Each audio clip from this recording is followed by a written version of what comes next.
Hello Freedom Owls, and welcome to my third podcast where we inform each other about what's really going on.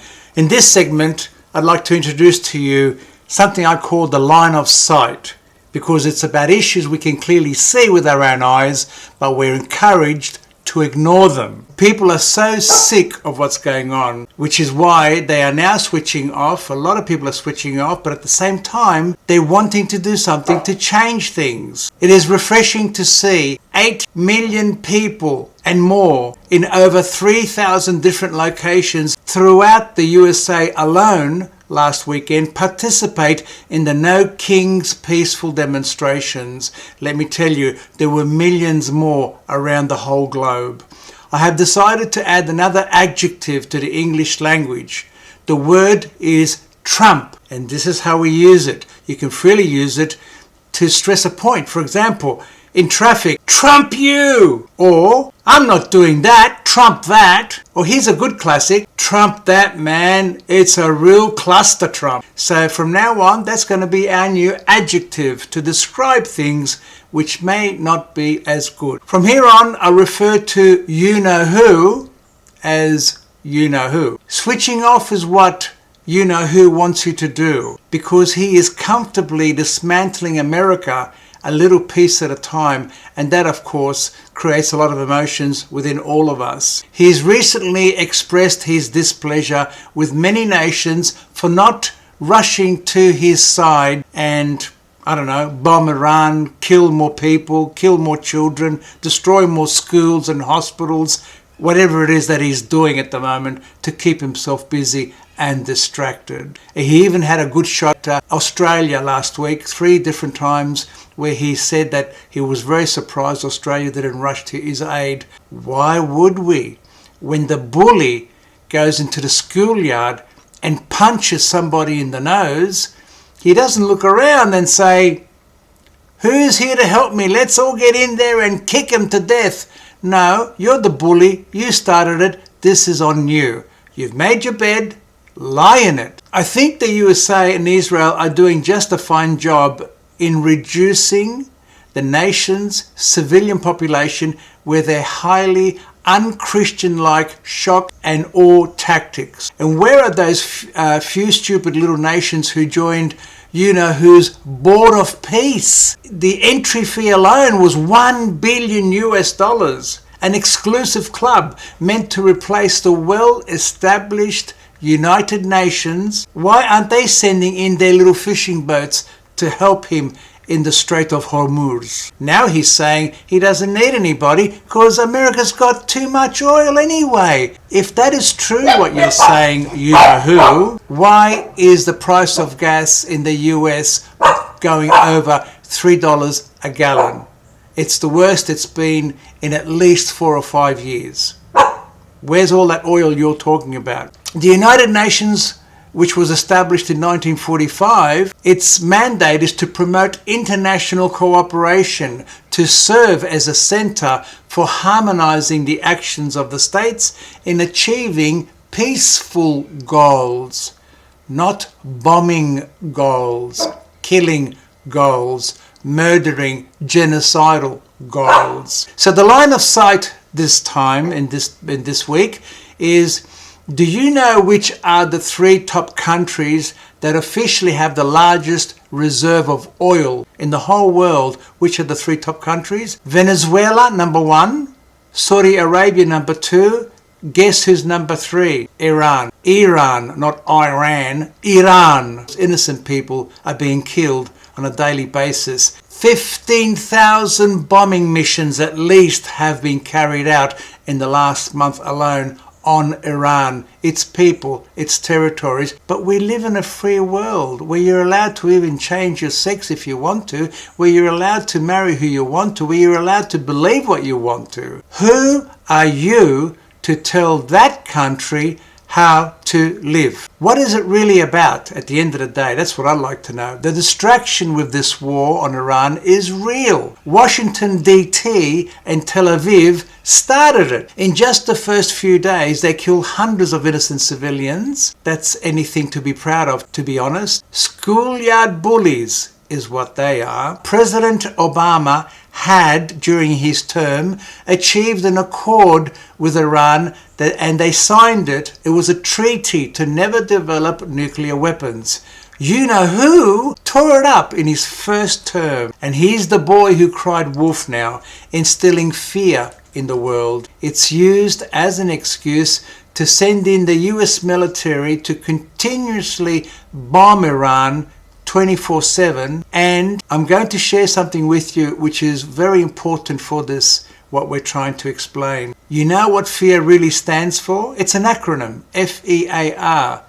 FEAR stands for false evidence appearing real. False evidence appearing real, and that is Iran was only 2 weeks away from bombing Israel.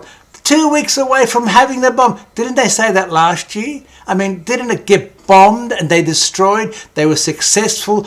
High fives all over the place. It was a big party. Because of modern technology, we can watch from the safety of our lounge room how people are dying from bombs falling upon them out of the sky. There is a general widespread hardship and the world is on edge because there could be another world or global conflict. You know who and his so-called cabinet of unskilled, unfit, unworthy MAGA acolytes are purposely disrupting the planet's balance of peace, health, commerce, and economics.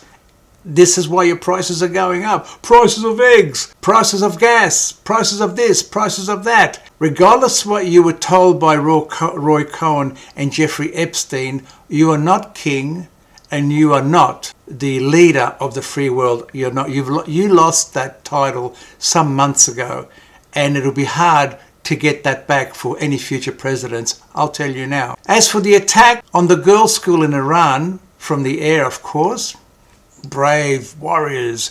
An intelligence officer reported how a Tomahawk missile was first fired into the school. By the way, these missiles have a camera on the tip, so as they're headed towards their target, back in the control room, they can see what's going on and they can see what's going to be hit. Moments after the school was bombed the first time, the first missile, the teachers rushed the surviving little girls into a prayer room for safety.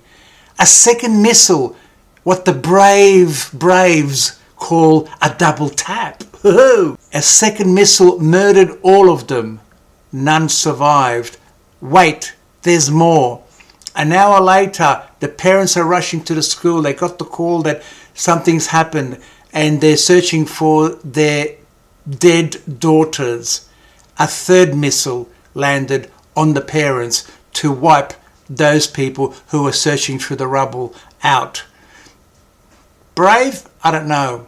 I suppose it beats beating your axe against your wooden shield, that's for sure. But you know, like a cavalier from the Middle Ages, I can imagine the Secretary of War Crimes high-fiving everybody in the control room and maybe breaking out the old gin, bourbon and whatever to celebrate. What a victory! Yoo-hoo, we've done it! Such adolescent and immature testosterone flowing through the establishment. This is a shocking atrocity and a brazen assassination of these little children by a government claiming to be, get this, Christian. Yeah, golden crosses everywhere. I believe that the present day crusade is meant to achieve outcomes for the oligarch in making more money on stocks, and it involves cruelty to innocent human beings. I ask you now, who seems like the real terrorist in this case? The White House press secretary recently announced to the world that the USA is built on solid principles of Judaism and Christianity, whatever that means. You can't get more political than that. It's a real cluster Trump that. The head of the DOJ continues to place boulders along the path of releasing all Epstein files, therefore protecting those in power who should be brought into the light. She's acting as Trump's personal legal protection, which, by the way, is unconstitutional. The head of the FBI continues to shred and hide vital evidence that is now being destroyed forever. There's a lot of kindling for the weekend barbecue, let me tell you. When the Supreme Court gave immunity to the sitting president, it was about decisions he or she makes relating to their job while in office. It wasn't about defiling young girls when the perpetrator was still a civilian 30 odd years ago. You know who has illegally become the boss of the 3 sections of government in the American system?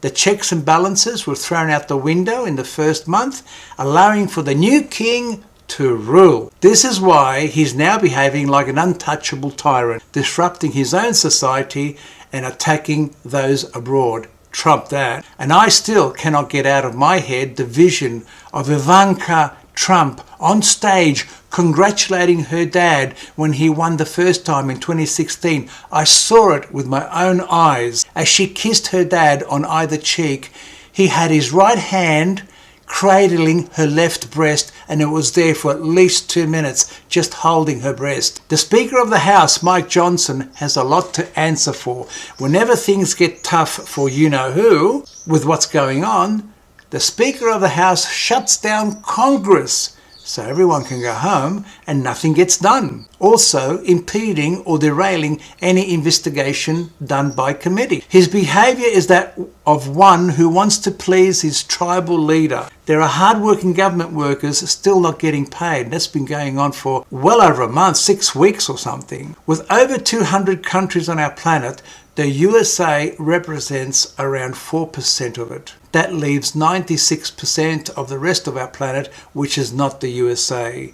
So being leader of the free world, my bum, Trump that, it's a cluster Trump. The Speaker is nothing more than a Sunday Christian when people shake his hand and touch him because they think they're going to be healed.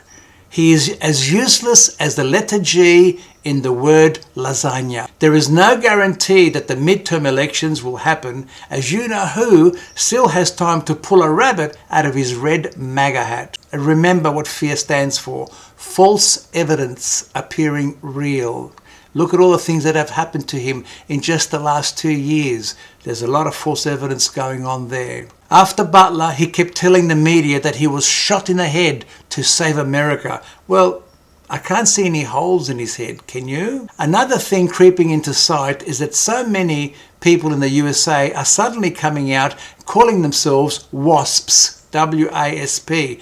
This acronym stands for White Anglo-Saxon Protestant. And I ask, so what? Do you know what's happened to Jack Smith and his solid evidence of Donald Trump stealing classified material in early 2021? Well, as of March 2026, only a couple of weeks ago, Special Counsel Jack Smith had to close his federal cases against Donald Trump following his 2024 re-election, adhering to Justice Department policy against prosecuting sitting presidents. Judge Aileen Cannon, you remember her, permanently blocked the release of Smith's final report on the classified document case, calling his investigation unlawful. Trump that. Like everything else in Trump's orbit, the new White House ballroom is in limbo and illegal. A Republican federal judge has just ordered a halt on the development, citing that Congress never approved it and that this structure belongs to the people, not to the US president. But people around the world are frustrated. They feel deceived, unsure of the future. Some are experiencing signs of depression and they're feeling quite hopeless, actually. We live in a world where personal gain is more important than showing compassion, forgiveness and kindness. The rule of law has been decimated and democracy is hanging by one hand from a high ledge and there's no safety net to save it. A high wind is blowing. But no matter how much we see things crumbling around us, I think it is important that we stay strong and work to live in peace and to help others, all those around us. Continue praying. Keep the dream alive. Justice is coming. You're not alone. We're in it together. Ciao for now.